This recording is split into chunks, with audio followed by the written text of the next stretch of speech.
Bon, bah effectivement, donc je vais d'abord aborder essentiellement la question d'Alain Soral. On pourra revenir dans le débat sur Dieudonné pour une raison simple, c'est parce que, pour reprendre son expression et sa définition, il se définit lui-même comme un intellectuel rebelle. Donc on va voir à peu près ce qui peut se cacher derrière cette définition faite par le principal intéressé, à savoir Alain Soral. Donc ça fait à peu près une dizaine d'années qu'on a un nouveau personnage qui a émergé à l'extrême droite, qui développe un discours qui en apparence peut apparaître moins classique que le discours du Front National. Et donc ce personnage s'appelle Alain Soral. Donc il a fait un rapide passage au Front National. Il s'en est éloigné à la suite de l'arrivée à la direction de Marine Le Pen. Et surtout, il joue de ce que moi j'appelle, alors évidemment après on peut en discuter, la confusion idéologique et se présente comme un créateur et un manipulateur de concepts. Donc son idée, c'est de faire éclater, il n'est pas le seul, hein, le clivage gauche-droite. C'est pour ça qu'on le retrouve en 1993 soutenant un article de Jean-Paul Cruz, un ancien journaliste de Libération, article publié dans les colonnes de l'Idiot International et qui s'intitulait Vers un front national. Donc cet article est considéré par des gens qui travaillent sur la question comme étant un élément fondateur de la mouvance dite rouge-brune en France. Donc Soral s'appuie sur un mouvement, on y reviendra, qui s'appelle donc Égalité-Réconciliation. Ce mouvement est apparu en mars 2007. Sa première université d'été, Jean-Marie Le Pen était donc présent. Il a même prononcé le discours de clôture. Et donc Soral s'est présenté aussi, lorsqu'il était au Front National, comme étant un fournisseur d'idées pour le Front National. C'est pour ça qu'il affirme avoir été l'un des rédacteurs, pas le seul, mais un des rédacteurs du fameux discours, dit discours de Valmy, prononcé par Le Pen en septembre 2006. Donc, lorsqu'il va quitter le front en 2009, il va publier un texte anti-mariniste, donc anti-Marine Le Pen, au titre évidemment assez évocateur, qui s'intitule Marine m'a tué. Tué ER, vous avez compris pourquoi. Voilà. Donc ce mouvement sert en fait de promotion à ce qu'on pourrait appeler la pensée soralienne, hein, à savoir, pour reprendre ces termes, la gauche du travail et la droite des valeurs. Et ce mouvement se prononce, Soral se prononce pour une reconstruction nationale. Alors il y avait un certain nombre de ses compagnons, dont un en particulier qui l'a quitté, qui s'appelait Marc Georges, hein, qui a été membre du bureau de campagne de Dieudonné, qui est l'ex-secrétaire général d'Égalité et Réconciliation, qui en a été exclu, qui a été aussi au Front National, et qui considère maintenant, qui est très critique par rapport à la manière dont Égalité et Réconciliation a été construite, et qui considère que c'est, je cite, hein, un fan club soralien. Alors, toutes les citations que je vais vous donner de Soral sont extraites de ses ouvrages. Donc vous pourrez y compris vous reporter aux citations et aux ouvrages. Donc ce Égalité-Réconciliation, il y a eu une tentative de création d'un parti, ça n'a pas fonctionné. Et Soral est surtout connu à la fois par les livres qu'il publie, mais surtout par l'utilisation des sites internet. On aura l'occasion d'y revenir. Donc l'idée est d'essayer de rendre crédible une parole d'extrême droite qu'on pourrait considérer comme une nouvelle mouture, mais la question se pose, et on y répondra tout à l'heure, est-ce que c'est vraiment une nouvelle mouture? Et vous verrez que sur certains points, il est loin d'avoir innové. Donc, premier point concernant Soral, c'est Soral, et puis, en gros, la théorie du complot qu'on pourrait appeler donc conspirationniste. Donc, c'est un tournant qu'il a pris, on verra à partir de quand. C'est un tournant aussi qui est argumenté par un certain nombre de prises de position et de déclarations antisémites. L'idée étant aussi d'essayer de cibler un public venant des quartiers populaires, hein, et d'amener donc ce nouveau public, ce qu'on pourra appeler aux vieilles rengaines de l'extrême droite. Hein. Donc il participe en septembre 2008 à une université d'été d'un groupuscule d'extrême droite qui s'appelait le Parti populiste et qui avait donc été fondé par Frank Timmermans, qui est un vieux routier de l'extrême droite, qui a été dirigeant du Front National et puis ensuite dirigeant du MNR de Bruno Maigret. Et lors de cette université d'été, il fait donc un texte, hein, et dans lequel il déclare « À l'heure où plus personne ne pense ni à gauche ni à droite, nous pouvons, nous nationaux, en tant que seuls critiques efficients du système, reprendre la main sur le plan des idées, devenir dans ce désert les maîtres, les en majuscule, hein, à penser de demain et à incarner, nous et nous seuls, le renouveau du génie français. » Alors on verra après que justement, comme Soral se réclame aussi du marxisme, c'est un peu compliqué. Hein, y a un numéro de jonglage assez compliqué. Hein. Donc il se présente effectivement comme un ennemi du système, hein, mais on s'aperçoit que ces nombreuses prises de position xénophobes, sa stigmatisation de certaines minorités, hein, font qu'effectivement on peut l'intégrer, hein, dans ce qu'on pourra appeler au sens large la nébuleuse de l'extrême droite. Hein. Donc il a un certain nombre de catégories de la population, hein, qu'il désigne comme étant des boucs émissaires. Hein. Par exemple, il va déclarer dans la revue de la Nouvelle Droite Éléments, hein, à propos de la situation par contre dans les banlieues, nous sommes au printemps 2006, hein, et là il aborde la question du regroupement familial. Il dit la chose suivante: le but du regroupement national a été clairement de casser ce pouvoir, et par ce pouvoir il entend l'encadrement et, je cite, la défense de la classe ouvrière dans les banlieues, à l'époque où le Parti communiste avait une emprise importante dans ces banlieues, et il poursuit: en important dans ces banlieues des Africains issus de la paysannerie pauvre du tiers-monde et du bled sans culture ouvrière. Aujourd'hui, les gosses qui brûlent des bagnoles ne sont pas des enfants d'ouvriers, ce ne sont pas des opprimés en lutte, ce sont des névrosés sociaux. Donc voilà, effectivement, là, on peut trouver effectivement une pensée rebelle. Hein. Il n'y a pas de souci là-dessus. Deuxième chose, c'est l'antisionisme mis en avant par Alain Soral. Il n'est pas le seul, puisque son compère Dieudonné, il va aussi de sa ritournelle. Hein. Donc, il cible un certain nombre de populations, il dénonce l'africanisation, il dénonce la maghrébisation, je cite, de la France. Hein. Il s'attaque aussi aux gens du voyage. Ce qu'il appelle le pittoresque voleur de poules s'est transformé en braqueur surarmé et réputé pour son goût du sang. Et puis, quand il lui reste encore un petit peu de temps, là, il s'attaque à ce qu'il appelle, en gros, le lobby américano-sioniste, hein, en citant, je le dis, donc c'est un groupe qui veut dominer le monde, c'est pas nouveau. Revenez au protocole des sages de Sion, on retrouve ça. Hein, et c'est un groupe donc, qui est piloté de New York, habité d'une idéologie faite de volonté de puissance, de violence destructrice, de mépris social, puisé dans l'Ancien Testament. Hein. C'est cette vision du monde et ce processus que nous appelons empire. Donc c'est extrait en fait aussi de l'ouvrage qui porte le même nom. Hein. Donc en clair, c'est une espèce de remake, hein, de ce fameux protocole des sages de Sion, hein, qui dénonçait un gouvernement, hein, qui a la mission de concevoir un plan d'ensemble séculaire et mondial de domination contrôlée par les Juifs. Donc Soral ne cite pas ses sources, c'est dommage pour lui, hein, parce qu'effectivement, il pompe allègrement dans des ouvrages d'Édouard Drummond. Il vient d'ailleurs d'être condamné, lui et ses éditions, pour un ouvrage de Drummond. Hein. Drummond a publié un best-seller, puisqu'il y a eu plusieurs tirages, en 1896, qui s'intitulait « La France juive ». Donc dans cet ouvrage, on peut lire la chose suivante: tout vient du juif, tout revient au juif. Et Drummond a élevé, hein, ce qu'on pourra appeler entre guillemets le mythe juif à la hauteur d'une idéologie et d'une méthode politique.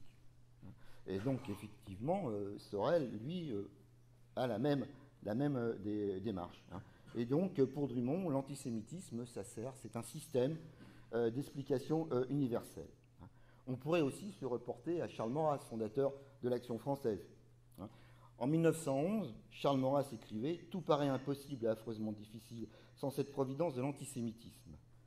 Si l'on n'était pas antisémite par volonté patriotique, on le deviendrait par simple sentiment d'opportunité. » On pourrait en rajouter comme ça des kilos. Hein. Jules Soury, par exemple, qui a développé entre 1899 et 1901 dans un ouvrage qui s'appelait Une campagne nationaliste, hein, et considérait que l'antisémitisme était, je cite, une réaction naturelle d'autodéfense.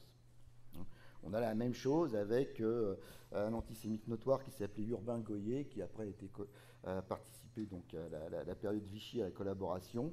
Hein. Il publie un ouvrage s'intitulant La terreur juive.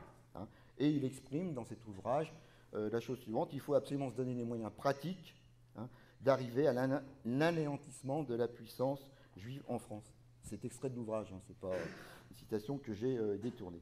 Donc c'est pas nouveau, hein, parce que d'autres, par exemple dans une période plus récente, comme Pierre Sidos de l'œuvre française, qui ne reconnaît pas lui l'existence d'Israël et qui a une analyse particulière et extrêmement pointue de mai 68, puisque bien évidemment pour lui mai 68 c'est un complot juif contre De Gaulle. Pourquoi ? Parce que les juifs veulent faire payer le discours de Gaulle, la fameuse phrase « Israël est un peuple fier et dominateur ». C'est la même chose du côté de François Duprat, hein, qui a été lui un des éléments importants pour l'arrivée du négationnisme en France. Hein. Je vous renvoie aussi pour les dernières prises de position de Soral à l'ouvrage de Nolot et Soral. Hein. Vous avez toute une partie où justement il répond à Nolot sur cette question-là. Et de là, évidemment, hein, ça fait partie de ce que Auguste Bebel en 1994 appelait le socialisme des imbéciles. Je pense que c'est relativement assez bien vu. Hein. On le retrouve aussi dans des attaques avec maintenant un de ses nouveaux compères, à savoir Serge Ayoub, dit Batskin, le patron de l'IJNR, hein, qui a mené des attaques contre un journaliste du Canard enchaîné et de la chaîne parlementaire, Frédéric Aziz, hein, et des attaques, bien évidemment, à connotation antisémite. Donc, Soral se rattache à un courant classique, hein, de l'extrême droite, hein, qui est un courant antisioniste, puisqu'il y a un autre courant qui est sioniste, on pourrait y revenir dans le débat si vous voulez. Hein. Et derrière cet antisionisme à la mode Duprat, par exemple, ou à la sauce Duprat ou à la sauce Chatillon, pour parler que de lui, hein, et bien évidemment, hein, c'est un antisémitisme qui se cache, hein, bien évidemment derrière ça. D'ailleurs, Dieudonné s'y est pas trompé, il explique que maintenant il n'en peut plus le terme juif parce que ça lui a amené trop de problèmes. Hein. Il préfère parler de sionistes parce que, dit-il, c'est moins connoté. Donc Soral fait partie exactement, hein, va dans le même sens. Hein. Donc Soral dénonce, comme Christian Boucher, qui est un des dirigeants du courant nationaliste révolutionnaire, hein, un axe américano-sioniste ou israélien, ça dépend des fois. Bon. Et de là, évidemment, on passe allègrement dans la rubrique négationniste. Hein. Même chose, on retrouve un certain nombre de choses dans l'ouvrage de Nolot et Soral. Hein. Alors, première chose, hein, quand Soral parle donc de la Shoah, hein, il estime, première chose, qu'il y a une surexploitation de la mémoire pour rendre un peuple intouchable et incritiquable, ainsi que l'État, donc à savoir l'État d'Israël. Et deuxième chose, hein, qui est aussi très importante, c'est qu'il estime qu'il y a en France une loi qui s'appelle la loi Guesso, hein, qui interdit d'étudier la période 39-45 de façon sérieuse et critique. Et au cas où on n'aurait pas compris, il ajoute qu'en Occident, hein, des gens sont persécutés actuellement pour ces positions-là, et il termine par la chose suivante: les seuls prisonniers politiques en Occident le sont sur ce sujet, et sur ce sujet seulement. Hein. Ce qui veut dire que des gens comme Forisson ou d'autres, hein, sont considérés comme des prisonniers politiques actuellement. Donc, vous voyez, son positionnement, il a franchi effectivement le pas, hein, du côté donc, des négationnistes. Bon, il n'est pas le seul, puisque rappelez-vous que Dieudonné a remis un prix, hein, à Forisson, hein, puisque Forisson était classé comme quelqu'un d'infréquentable, donc il a décerné un prix à quelqu'un d'infréquentable, si vous vous rappelez, hein, c'était passé au Zénith, voilà. Donc, vous voyez, là, est-ce qu'il y a une nouveauté? Non. Hein. C'est une ressucée, hein, d'un antisémitisme qui a eu ces périodes, entre guillemets, de gloire dans l'entre-deux-guerres, et y compris pendant la période donc, de Vichy. Hein. De même, lorsque, par exemple, il parle actuellement, puisqu'tout à l'heure on a fait une allusion à l'affaire Méric. Donc il considère là aussi que Méric était l'agresseur et qu'en fait on a emprisonné l'agressé. Et il répond à Nolo que ce qui l'intéresse lui, hein, c'est pas l'affaire Méric, hein, et il dit: je suis touché par des enfants victimes en Syrie, par des ordures soutenues par Fabius. Au cas où on n'aurait pas compris, il ajoute: le vampire du Quai d'Orsay. Bon. La référence à un vampire, c'est là aussi, hein, un des grands thèmes, hein, mis en avant par les antisémites. Autre élément, Soral se réclame du marxisme. Alors, je voudrais paraphraser un peu Clémenceau. Bon, il est à la mode en ce moment, puisque 14-18. Hein. Et vous savez, Clémenceau disait que la justice militaire est à la justice, que la musique militaire est à la grande musique. Bon. Et bien, Soral est au marxisme à peu près aussi ce que la musique militaire est à la grande musique, et vous allez voir pourquoi. Donc, il se pose, lui, comme étant faisant partie du groupe dit de résistance au mondialisme. Alors, je ne dis pas qu'il n'a pas lu Marx, hein, ou Engels, je pense qu'il l'a mal digéré ou qu'il a dû, à mon avis, sauter des pages. Hein. Évidemment, il remet à sa sauce les classiques du marxisme en fonction de ses intérêts politiques. Hein. Alors, il est marxiste, mais en même temps, il se déclare favorable à une réconciliation verticale de type corporatiste. Si vous trouvez ça chez Marx, je suis preneur. Hein, voilà. Bon. Voilà un exemple. Hein. Il explique aussi, en février 2002, hein, qu'on pourrait augmenter le pouvoir d'achat des milieux populaires sans augmenter la croissance si les détenteurs de capitaux acceptaient de rééquilibrer le rapport capital-travail. En clair, pour Soral, il suffit de moraliser le capitalisme et en gros on s'en sort. Donc son marxisme, c'est effectivement la fin de la lutte des classes, hein, et là aussi, hein, trouver la fin de la lutte des classes chez Marx, il faut quand même avoir des lunettes relativement déformantes. Hein. Et dans le domaine économique, il n'hésite pas non plus à traiter les chômeurs de parasites, de rentiers du bas, d'oisifs vivant sur le dos de la classe moyenne productive. Hein. Là aussi, on voit que c'est du marxisme pur sucre. Hein. Autre élément, il vante les mérites de la colonisation française. C'est aussi nouveau, ça, chez les marxistes. Hein. Voilà. Et puis, ensuite, il fait référence, alors là, il est complètement en dehors de toute conception marxiste, au cercle Proudhon. Alors, le cercle Proudhon, hein, il n'est pas le premier, hein, à faire référence à ce cercle-là, puisque un courant d'extrême droite qui s'appelait le courant solidariste, qui a disparu maintenant, hein, lui-même faisait référence à Proudhon. Il avait sa lecture, hein, il y a plusieurs lectures de Proudhon, bien évidemment. C'était un courant qui était mené par quelqu'un qui s'appelle Jean-Gilles Maliarakis, qui avait fondé le mouvement nationaliste révolutionnaire. Et ensuite, troisième voie après a donné naissance à Unité radicale, qui après a donné naissance au bloc identitaire. Mais qui n'a plus rien à voir, lui, avec les solidaristes ont disparu de la scène politique. Un des plus connus a été Jean-Pierre Stirbois, par exemple, qui après a fait carrière, vous savez, au Front National. Donc ce cercle Proudhon a été créé en 1912, hein, avec entre autres Georges Valois, Henri Lagrange, Édouard Berthe, par exemple. C'est un regroupement de nationalistes et de syndicalistes, hein, marqué entre autres par la pensée de Sorel, hein, Georges Sorel, hein, hein.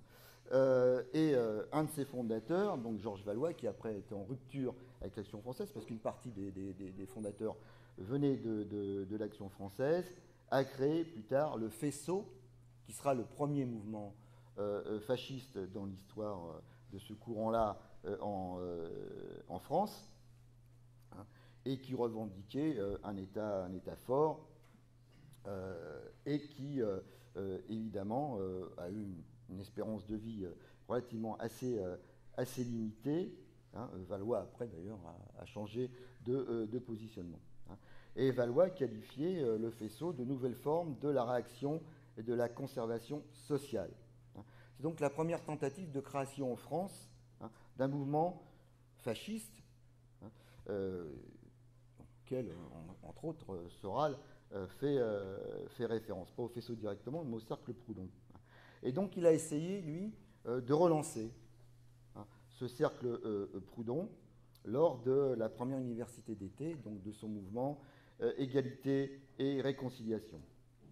Alors évidemment, dans l'auditoire, c'était assez hétéroclite, puisqu'on trouvait des nationaux bolcheviques, des ex-trotskistes, des tertiaristes, c'est-à-dire des ex-solidaristes, des ex-du, des nationalistes révolutionnaires, des catholiques, enfin bon, chacun pouvait y faire son marché. Hein. Alors si c'est se revendiquer du cercle Proudhon parce qu'on met dans une salle des gens qui viennent d'horizons différents, c'est un peu limité, hein, et ce cercle Proudhon a rapidement fait flop, hein, et la comparaison avec le cercle Proudhon d'origine s'est arrêtée là.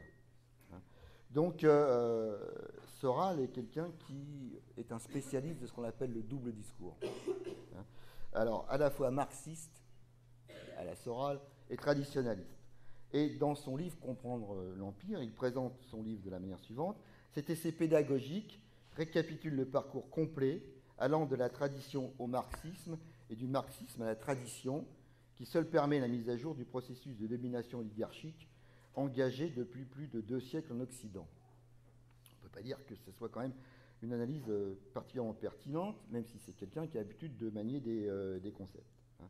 Donc il est effectivement nationaliste, donc fortement éloigné des conceptions marxistes. Hein. D'ailleurs, y compris des gens qui viennent de la nouvelle droite, quelqu'un comme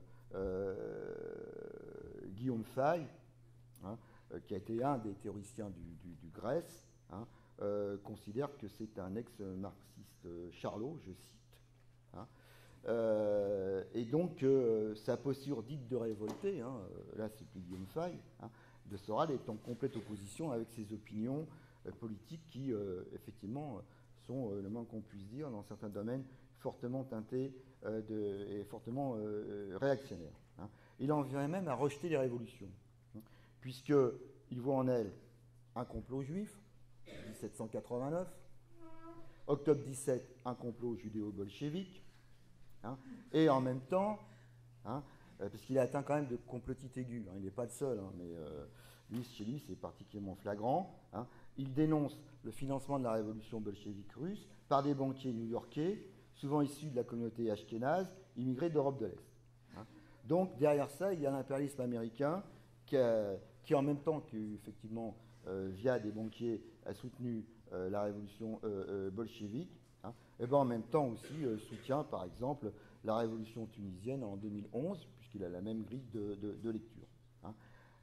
Alors comment on peut en même temps développer ces idées-là et en même temps écrire, hein, un peu plus loin, 1789, 1848, 1871, autant de dates héroïques, qui font de la France la référence des gauches du monde entier.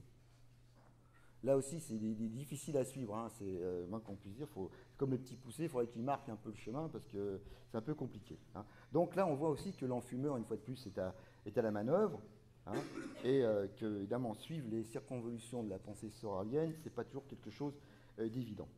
Et puis Soral aussi a une espèce de tropisme pour les régimes autoritaires. Hein. Alors on a le droit à Saddam Hussein, Poutine, Ahmadinejad, et puis maintenant effectivement parlons des prises de position par rapport donc au régime syrien. Hein. Alors bon, il n'est pas le seul. Hein. c'est vrai que le régime syrien est un bailleur de fonds habituel. Duprat a touché de l'argent du régime syrien à son époque. Chatillon, l'ancien patron du GUD, qu'on ne présente plus, puisque je vous signale quand même qu'il s'occupe de la communication de Marine Le Pen. Il y a eu une société qui s'appelle la société Riwal, hein, qui a un bureau en Syrie qui s'appelle Riwal Syrie, hein, et en même temps, il anime un site dénonçant la désinformation dont serait victime la Syrie. Hein. Donc on voit déjà les choix, hein, que fait Soral et ses amitiés, hein, qu'il affiche. Hein. Donc c'est en fait un vrai réactionnaire qui tisse sa toile. Donc on reviendra aussi à la question de ce qui se passe sur Internet, hein, qui accentue son virage vers ce que lui appelle la tradition. Hein. Alors il se décrit arabophobe, mais se voulant pro-palestinien et défenseur de l'islam de résistance, et républicain convaincu. Alors moi, quand j'ai vu islam de résistance, je suis allé un petit peu chercher, et je suis tombé sur une revue qui avait été publiée, qui s'appelait la revue Le Viking, qui n'existe plus, hein, publiée par quelqu'un qui s'appelait Jean-Claude Monet, qui s'intitulait lui-même Le Führer français. Et alors, bon, il se présentait aussi sa généalogie. Le Jean-Claude Monet en question était issu d'amour, je cite, hein, d'amour furtive entre Adolf Hitler et une jeune Lorraine rencontrée dans la Sarre en janvier 1938. Et de là serait sorti donc ce Jean-Claude Monet. Donc il va lancer un certain nombre de groupuscules, hein, le Parti national-socialiste des ouvriers de France, enfin des ouvriers français, en 1961, le Parti prolétarien national-socialiste en 1963, et en particulier il va publier, ce sera un des rares, hein, un article contre la guerre d'Algérie. Bon, à l'extrême droite, c'est quand même quelque chose d'assez rare, où il dit la chose suivante: solidarité avec nos frères musulmans, kabyles et arabes, solidarité dans leur combat contre l'impérialisme sioniste et la pourriture juive, solidarité avec notre vénéré ami, le grand mufti de Jérusalem et l'islam éternel. Ça, c'est de l'islam radical. Hein. Donc, Soral ferait mieux de citer ses sources une fois de plus. Hein. Ou alors il ne connaît pas Jean-Claude Monet, ce qui est possible, quand même. Hein. Il a eu un auditoire assez limité, et heureusement, ou alors il fait l'impasse, et c'est une impasse qui est voulue. Hein. Alors en même temps, comme il se raccroche à la tradition, il apparaît comme étant un défenseur de la monarchie. Ça fait partie des dernières déclarations. Hein. Il dénonce le génocide vendéen, donc il fait aussi l'apologie des Chouans. Hein. Il se met du côté des catholiques intégristes ou traditionnalistes, comme vous voulez, hein, au choix, hein, dans la dénonciation de Vatican II. Il reproche à l'Église de ne plus s'opposer à la réforme protestante, aux Juifs de continuer à nier l'Église, à professer son mépris. Il soutient ce qu'il appelle le catholicisme authentique, donc les lefévristes et autres. Hein. Il met en avant ce qu'il appelle la vision positive de l'éducation dispensée par l'Église sous l'Ancien Régime et dénonce la laïcité comme, vous êtes bien assis, agent du satanisme. Hein, et il assimile, pour que la boucle soit bouclée, à une religion maçonnique. Tout ça est extrait de Comprendre l'Empire, entre autres. Donc, vous pourrez vous y reporter, vous verrez que je n'invente strictement rien sur la question. Donc c'est qu'une reprise à sa sauce de ce que Maurras appelait les 4 États confédérés. Voilà, hein, une fois de plus. Hein, et qui avait donc été mis en avant par l'Action française, fondée, je vous l'avais déjà dit, par ce même Charles Maurras. Hein. Donc on est assez loin du processus de recomposition ou de réarmement idéologique de l'extrême droite. Ce sont des vieilles thématiques, hein, dont certaines d'ailleurs ont été reprises après-guerre par Maurice Bardèche, Pierre Sidos, François Duprat, je les avais cités tout à l'heure. On peut l'inscrire dans ce qu'on appelle la mouvance des droites révolutionnaires, que l'historien Zev Sternel avait donc analysé. Hein. Bon. Et il est, pour reprendre l'expression d'un historien qui s'appelle Philippe Burin, attiré par le champ magnétique du fascisme, hein, comme ses prédécesseurs, hein, il a entamé ce qu'on peut appeler la dérive fasciste, ses prédécesseurs, référence à Doriot par exemple, qui lui aussi avait été marxiste, hein, pour prendre que cet exemple-là. Hein. Donc c'est un spécialiste du double discours, hein, de ce qu'on pourrait appeler l'embrouille idéologique, hein, et donc il brouille effectivement les pistes, hein. Donc dans le cadre d'un processus de recomposition de l'extrême droite, hein, puisque c'est une des questions qu'on pourrait aborder, hein, son poids est extrêmement limité. Hein. Alors d'abord parce qu'il a, hein, il a quelques personnes autour de lui. Hein. Ça vaut également pour d'autres groupuscules d'extrême droite, hein, qui sont aux marges du Front National. Je pense aux identitaires, au Parti de la France qui a collé il n'y a pas longtemps sur les murs, là, la Nouvelle Droite Populaire, ou MNR par exemple. Hein. Et donc, bon, Soral est marginalisé, hein, par rapport à l'espace politique qui est occupé par le Front National. Cependant, il ne faut pas sous-estimer, hein, sa capacité, ce que je pourrais appeler moi une capacité de nuisance, hein, et ça n'engage que moi, hein, dans une société qui en manque de repères actuellement et dans une confusion idéologique importante. Hein. Alors l'exemple, c'est la forte fréquentation, hein, de son site internet, l'audience de ses vidéos mensuelles, le succès en librairie de son ouvrage L'Empire. Hein. Alors, vidéo mensuelle, je vous renvoie à celle qu'il avait faite au sujet de la fermeture du site de PSA à Aulnay. Alors, l'analyse de Soral est très simple. Peugeot vendait des automobiles à l'Iran.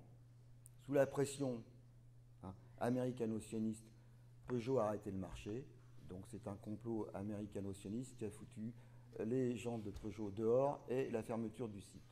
Vous avez qu'à reprendre la vidéo, vous verrez, c'est expliqué clairement. Hein. Donc en manque de troupes, par contre, il tisse sa toile. C'est là, hein, c'est un des sites les plus visités. Hein. Et donc effectivement, en période de crise, il peut effectivement rencontrer un certain écho, puisqu'il a une grille de lecture très simpliste, et il découpe tout ce qui peut dépasser de cette grille de lecture. Hein. Et donc, ça traduit quoi? Ça traduit ce qu'on pourrait appeler un déficit d'explication, d'analyse approfondie. Hein.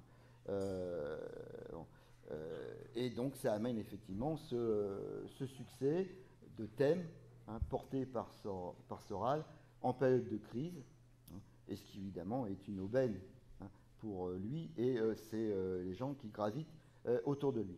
Donc voilà ce qu'on peut dire de Soral. Alors j'avais commencé par Soral sur Dieudonné.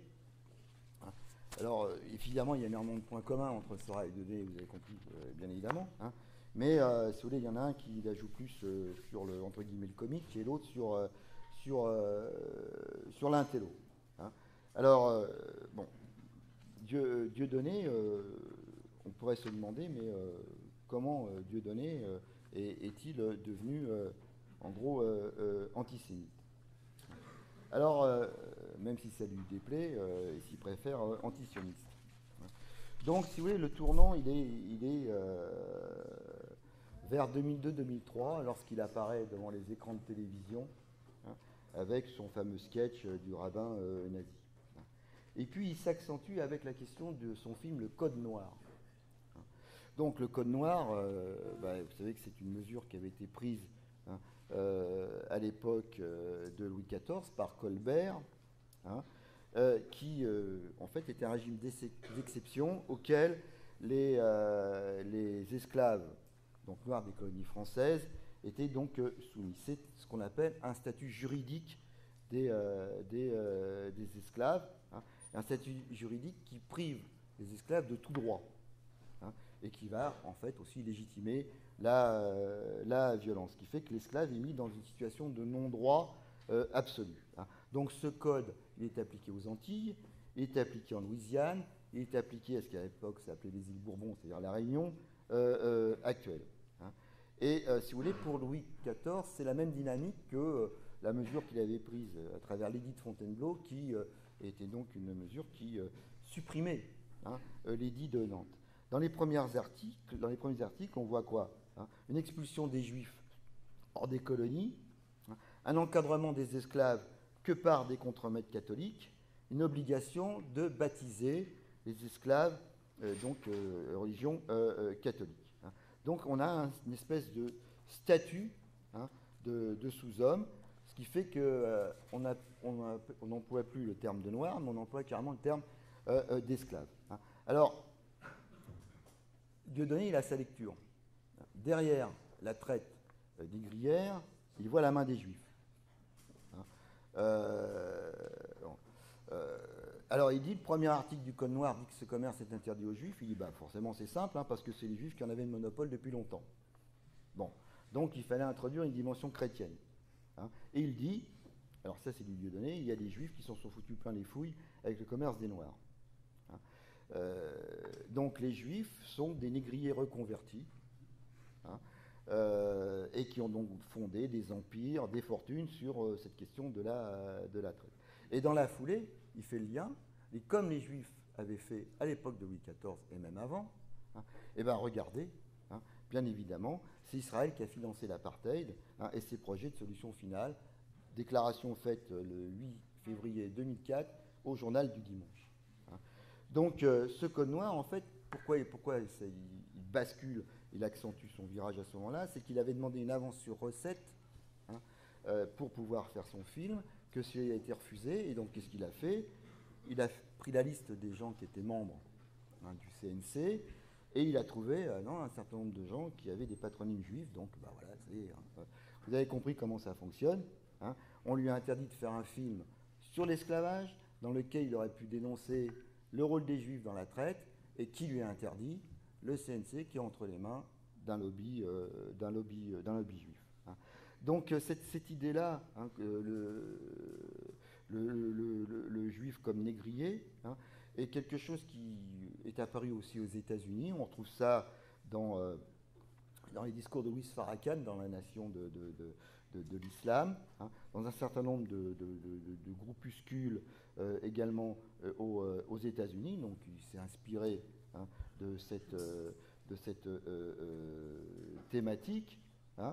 Et puis, évidemment, avec un argument classique de l'antisémitisme, à savoir, moderne celui-là, les Juifs, la rapacité des Juifs, et les Juifs qui, effectivement, sont liés au métier de l'argent. Et pour reprendre une expression de La Nation de l'Islam, de Louis Farrakhan, qui considère que les Juifs sont des profiteurs qui ont fait fortune sur le dos des Noirs, je cite, en suçant leur sang, et qui continuent parce qu'ils louent des taudis aux États-Unis à la population noire. Et puis, petit à petit, on va leur trouver Dieudonné comme compagnon de route de la cause palestinienne radicale. On le retrouve dans Euro-Palestine. Vous savez aussi que ça se passera mal et que Euro-Palestine, après, prendra des distances, avec un entourage où on retrouve Ginette Scandrani, qui est coéditrice d'infos antisémites qui s'intitulait « Le manifeste judéo-nazi d'Ariel Sharon ». C'est une ex-membre des Verts. On retrouve un négationniste, Serge Thion. On retrouve aussi à l'époque Mohamed Latrèche du Parti des musulmans de France. Et puis on retrouve effectivement Alain Soral. Alors si effectivement Euro-Palestine prend ses distances, Dieudonné reçoit le soutien d'une certaine Maria Poumier, qui est proche de Garaudy. Et puis il va après se livrer, il a d'autres soutiens, je vais passer vite, à un certain nombre de provocations. Il considère que la Shoah c'est de la pornographie mémorielle, pour citer que celle-là. Puis évidemment il y avait aussi le sketch dont on a parlé auparavant. Ensuite il va se rapprocher petit à petit vers 2005-2006 du Front National. Il va soutenir Gollnisch, qui a été exclu de l'Université de Lyon 3 à la suite des propos tenus sur les chambres à gaz. Il va donner un entretien au Choc du Mois, qui était un mensuel d'extrême droite, dans lequel il explique qu'en gros, il a une communauté de destin avec Jean-Marie Le Pen. Hein. Il est la vraie droite, il parle de Le Pen. Je suis la vraie gauche. Hein. Et le nouvel empire, Soral, hein, n'aime ni les uns ni les autres. Hein. Donc il considère en fait qu'il a un point commun avec Le Pen, c'est en gros c'est un banni, quoi. Il est rejeté par ce qui pourrait être le politiquement correct. Dans la foulée, il se rend avec Soral, Chatillon et Marc Georges au Liban, où il rencontre des membres du Hezbollah. Hein. Et puis ensuite, bah, effectivement, en 2006, il se rend au BBR, au Bourget. Soral y était déjà allé à d'autres BBR auparavant, mais entre guillemets incognito. Hein. En décembre 2006, Jean-Marie Le Pen assiste à son spectacle. D'ailleurs, il n'est pas le seul, puisqu'il y a un certain Thierry Messant, vous savez, celui qui a fait son ouvrage sur le 11 septembre.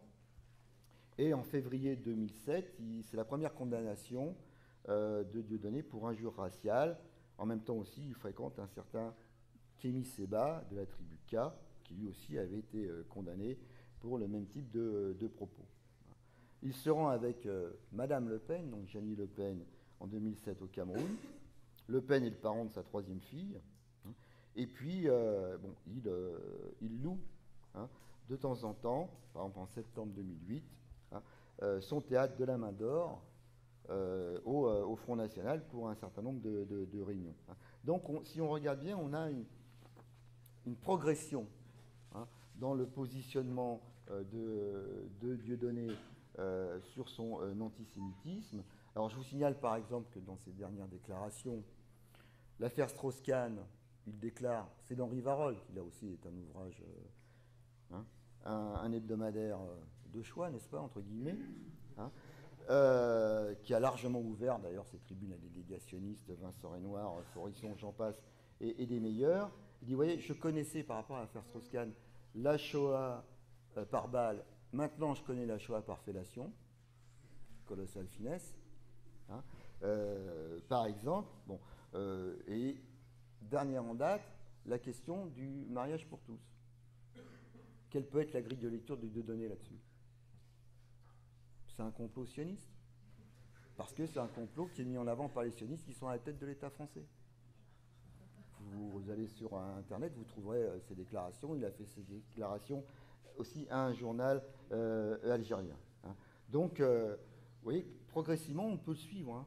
Et comment il est passé de quelqu'un qui, à un moment donné, rappelez-vous, s'autoproclamait le candidat qui pouvait faire reculer le Front National quand il était à Dreux, à une position où il est passé en gros de l'autre côté du cheval. Donc lui aussi, hein, il est dans le champ magnétique hein, et il est dans ce qu'on peut appeler la dérive hein, fasciste que d'autres avaient suivi. Donc voilà en gros. Alors Soral a été condamné, là aussi c'est d'Henri Varol, hein, pour 5 ouvrages censurés. Vous savez qu'il y a des éditions contre-culture, alors avec un cas à contre et un cas à culture. Hein. Donc ont été condamnés. Hein, un ouvrage qui s'appelle, alors lui il n'est même pas condamné, il est interdit à la vente, c'est un de ses copains, c'est Paul-Éric Blanru, hein, ce qui s'appelle Anthologie des propos contre les Juifs, le judaïsme et le sionisme. Et 4 autres vont peut-être avoir des pages qui vont être, certains passages qui vont être amputés. Il a été condamné pour avoir republié La France juive, Le Juif international de Henry Ford, hein, Le salut par les Juifs de Léon Bloy et La controverse de Sion d'un certain Douglas Reed. Et là, évidemment, il y aura des passages, en particulier pour ce livre-là, qui seront donc amputés. Hein. Alors évidemment, là aussi, hein, c'est un complot juif, puisque c'est entre autres la LICRA qui avait porté plainte et qui là-dessus a obtenu gain de cause. Je vous envoie à Rivarol du 28 novembre 2013. Je suis sûr que toutes les semaines, vous allez vous précipiter dans Rivarol, hein, qui est le plus vieux hebdomadaire de l'extrême droite en France, hein, qui a été créé après la Libération par les anciens pétinistes. Donc voilà, en gros, j'espère que je n'ai pas été trop long, ce qu'on pouvait dire. Bon, après, s'il y a des questions ou autres dans le débat, hein, bien évidemment.